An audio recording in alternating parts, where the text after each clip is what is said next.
to my truck yesterday morning at 7:36. That was after I got out of the door at 7:10 and started loading the case of drills and the case of screws that we need for putting in doorknobs and for putting, let me see, what else did I put in there?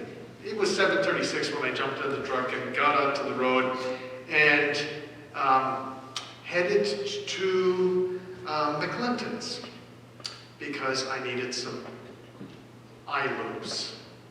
I discussed that with Rich and Todd on Wednesday night, and I needed an eye loop to hang a chandelier. The chandelier is about 14 feet in the air. It weighs about 25 pounds. It has Swarovski crystals, and it's a beautiful, lovely ball, and retails for about $3,000, so you don't want to drop it. So, and it takes two people to hang it because the thing's about this big. And you have to pre-assemble it because of the way the screws are. You can't get to it once it's up in the air. So if the light bulbs ever burn out, they have to bring the chandelier down and change the light bulbs. I'm not the one who ordered it or bought it. I'm the one installing it, and they get to pay an electrician to come up and change light bulbs. So anyhow, but that's neither here nor there. Speaking of light bulbs, I left McClinton's and was halfway to the customer when I realized, oh yeah, I don't have the light bulbs.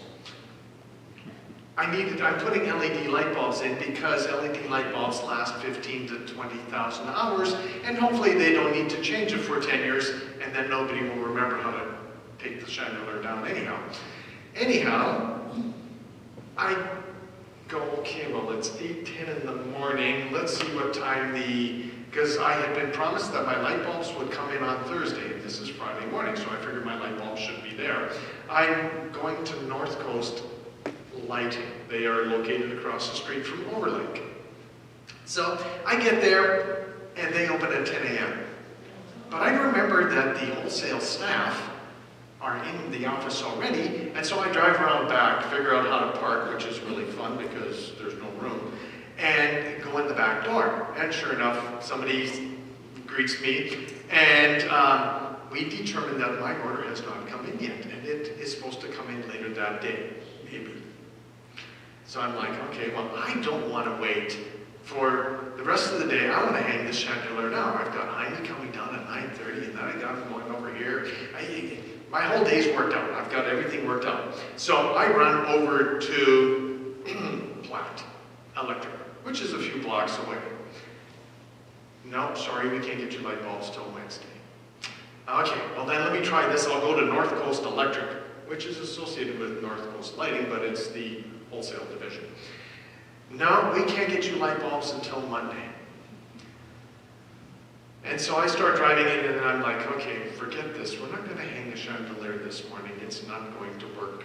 On to plan B. I had already upset a customer because I had forgotten. I had told them on Friday morning I was going to come over and put the last coat of lacquer on their mantle. And then I changed it and said, no, I wouldn't be there until noon. Now I have to text them and say, sorry, I messed up. I will be there at 9 o'clock in the morning to put the lacquer on your chandelier because my plans just changed. So this is a daily activity here, folks. This is my life. Want to have fun? Want to become a contractor? Anyhow, so my day got redirected. I was thinking about that because, believe it or not, on Thursday night I still didn't have what I was going to be talking about today. I asked God to speak, so God spoke, and He gave me this interesting little thing. I'm a contractor, and in my industry we have tools. Well, what came to mind was, and we'll get to it a little bit later, but I'll give you a hint. It's in Acts 26:14. And back when Jesus was talking about this, actually it is Paul who was talking about this, because Paul is talking to Agrippa in Acts during this time, but Paul was talking about something that everybody would have been very familiar with, and it was called a goad. Now, a goad was a very common tool used by the farming community. It probably even went, there's Indian goats, there's Egyptian goats, there's Israeli goat. Everybody had a goad, and a goad was kind of a stick. We read about it in several different places in the Bible. But the interesting thing is, what's a goad? So I jumped on the internet last night. That makes a very good concordance. You just got to watch what you're reading. And I found out what a goad was. A goad is basically a stick. See the flagpole? It's about the size of a flagpole. In fact, it even looks like the one that has the flag, without the flag. They come in several forms. My understanding was the budget version was a sharpened point on the end of the stick. A more, shall we say, refined version had kind of a 90-degree metal tip on it that had a point on it. And its purpose in Acts, Paul calls it an ox goad. Okay? And its purpose was when you were running a plow and you had the oxen on it, or you had a single ox or a couple oxen, if the oxen decided they saw green grass over there and they wanted to go over there, but your field is over here, you would take the goad and tap them on the shoulder. So it was about 6 to 8 feet long, so the farmer could still control the plow and tap the ox at the same time on whichever shoulder needed it. That was one of its uses. Another use for it was if you had a young ox and it didn't like wearing the yoke yet, and it wasn't used to it, and it was still learning the ropes, sometimes they would kick or buck. And the purpose of the goad was the farmer would take it and he'd hold it down behind the ox, and when the ox kicked, it would kick the goad, which would inflict pain. And so therefore, if you kicked, you caused yourself pain. And so, Paul, let's read, it looks like everybody has Acts 26:14. Let me grab it here. 26:14, and I'm reading out of the NIV. It says, when I find it here. Okay. We all fell to the ground, and I heard a voice saying to me in Aramaic, Saul, Saul, why do you persecute me? It is hard for you to kick against the goads. That's actually the verse that came to me on yesterday morning when I was driving around going, okay, God, what's going on here? And I'm like, okay, this is interesting.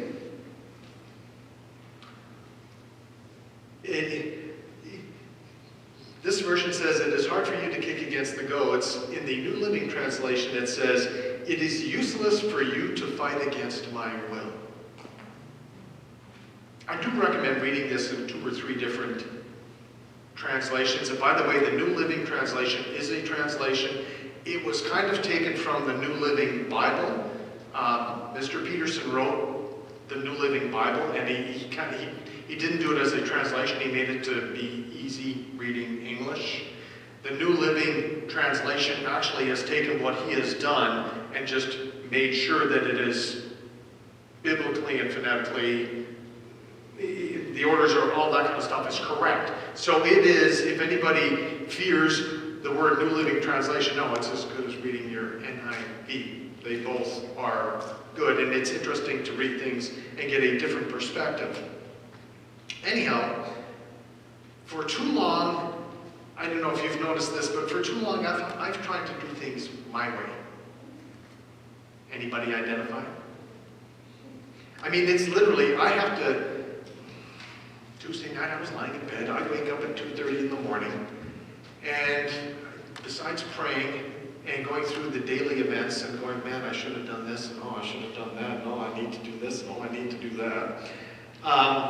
That's the time I beat myself up. It's basically kicking against the goads. Okay?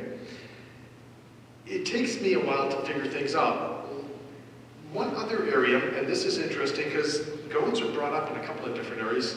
Look up Ecclesiastes. An interesting book. It's after Proverbs, 12 verse 11. Proverbs is my favorite book, so I can usually find it in the Bible.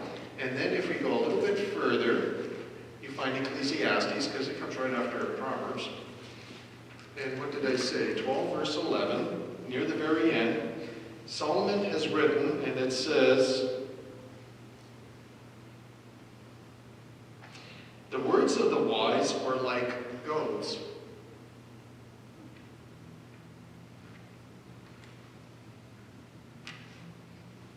Now, one of the things you need to understand about the goad is, yes, it was a lovely little tool, but it's an interesting tool.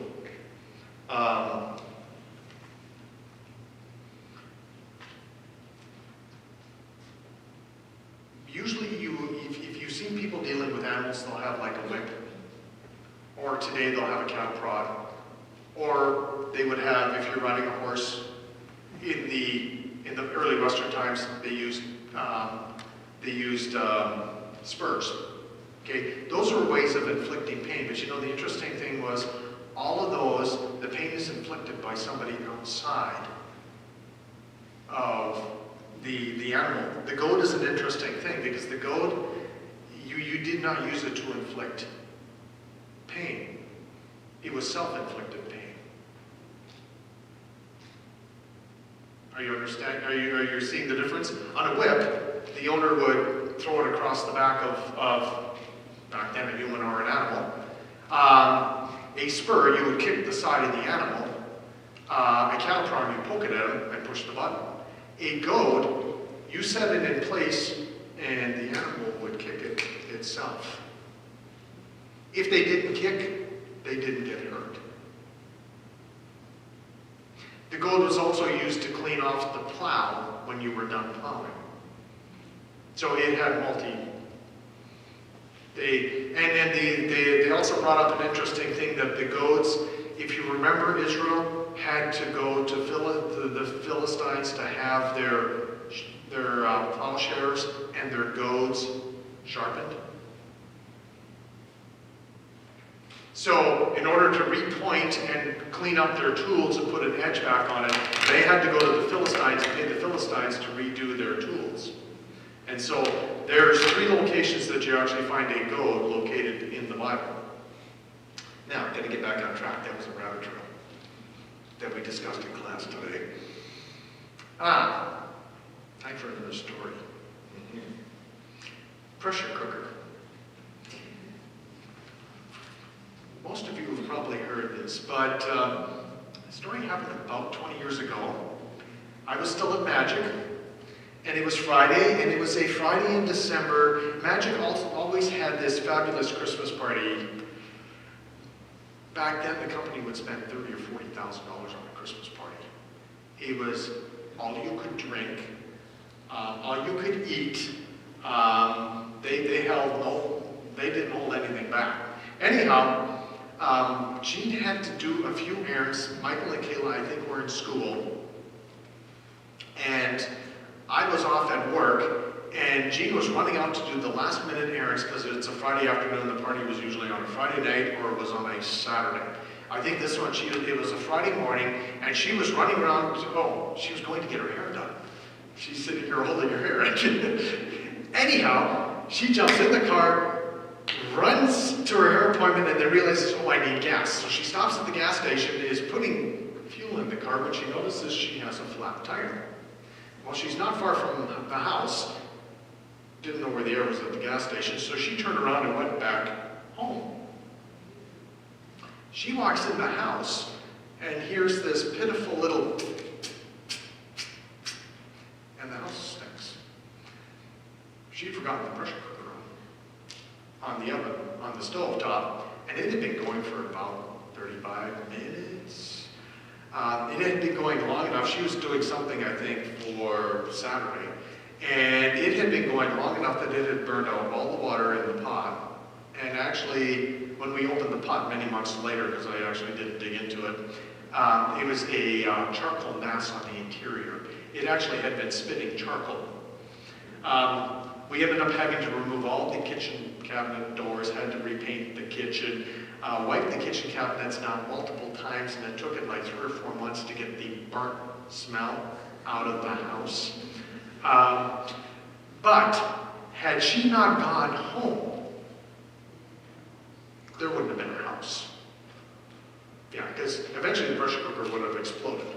So, often getting back on track here, the text says it is hard and okay. God is loving and it is interesting. Getting back to goats, and these all tie together. If we read the text in Acts 26, what are the first, when he talks about kicking against the goats, Paul uses 3 interesting words. Well, actually, it's not Paul, it's Jesus, because Jesus is saying this to Saul when he's lying on the ground on the road to Damascus. And he says, it is hard. If you read that text, I always read it differently. And when you read it this way, it says, it is hard for you. When you look at that statement isn't accusatory. That statement doesn't put any blame anywhere. It's literally just a statement. And what God is saying is, it is hard for you. And he's talking to Saul, and he says, it's hard for you to keep inflicting pain on yourself. Now, do we do the same thing? I mean, when yesterday morning, I had to go to 3 different electrical places to hear the same answer. They weren't going to have any light bulbs. Having gone to a 4th one, it wouldn't have had any light bulbs. I can guarantee you. Have you ever done that? Oh, we need one more item for the party tonight. And you run around and you spend all day, and there's 4 traffic jams and 3 accidents, and 2 of the stores don't have the item, and you finally get it, and then you bring it, and it doesn't get used. You know how many times we've done that? You know how many times we've done that? It's kind of like we're kicking against the goats. Now, in this case, Paul thought he was doing a good thing for the Lord, and he was going off and he was arresting, and Jesus is saying, excuse me, but he didn't judge Paul. He didn't judge Saul. He just said, it is hard for you. Meaning, when the ox keeps kicking the goad, it hurts. So why do you keep kicking the goad? You know, why do we keep... So yesterday morning, in exasperation, I finally said, okay, God, I give up. This morning, if we read Proverbs 16:9,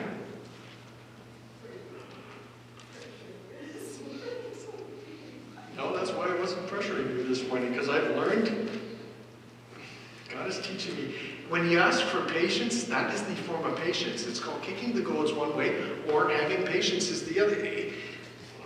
It's like, I mean, stuff is going to happen when it happens. So,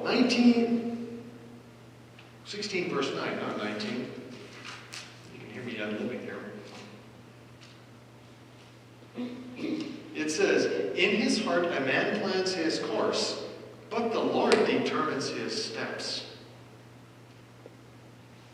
So guess what? We can make all the plans we want, but who's in charge? So when you lose that badge, and you have no clue where that badge is, you know what? He's not worried about it.